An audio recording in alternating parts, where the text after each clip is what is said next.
Аудит былтыркы жылдагы бюджеттин аткарылышы боюнча жүргүзүлгөн. Анын жыйынтыгын эсептөө палатасынын өкүлдөрү Кара Балта шаарынын мэри, Панфилов районунун акими баш болгон муниципалдык жана мамлекеттик мекемелердин башчылары, башкы эсепчилер менен чогуу талкууга алып, тиешелүү жетекчилер ар бир берененин шайкештиги боюнча суроолорго жооп беришти. 6.456.000 сомго сметаларга өзгөртүлгөн. Аудит убагында чыккан финансылык нарушениялар ушул жерде айтылып, канчалык туура алар өздөрүнүн баягы кээ бир жерде нааразы болгон же болбосо бир ошол убакта булар өздөрү иш үстүндө болбой калып же болбосо башка жака которулуп кеткен убакта документтер такталбай калса ушул жерде келишип бүт баардыгын тактап көрсөтүп ушу баягы аягына жеткизип ушул жерде биз акыркы жыйынтыкты чыгарабыз.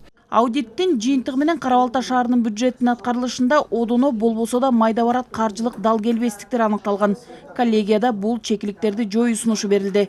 Кара Балта шаарынын мэри бул боюнча тиешелүү чаралар көрүлүп, иш ыкчамдатыла турганын билдирди. Жылдын аягы болгондуктан курулуш иштеринде алдын ала которуу же болбосо жана жылуулукка алдын ала которуу ушундай эсептик каталар болгон экен. Мунун баарын буга чейин уже аткарылган.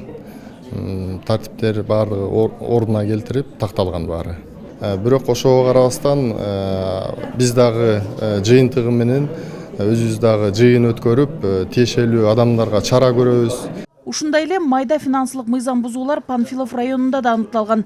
Жыйынга район башчысы баш болгон жетекчилер катышып, сандар боюнча дал келбестиктер жоюла турганын убадалады. Кээ бир тендердик жумуштарды өткөзгөндө 4% чендерди кошулуп калыптыр, ошону кайра кайтаргыла деди. И бир канча командировкага чыкканда доллардын курсу боюнча бир аз кеткен экен.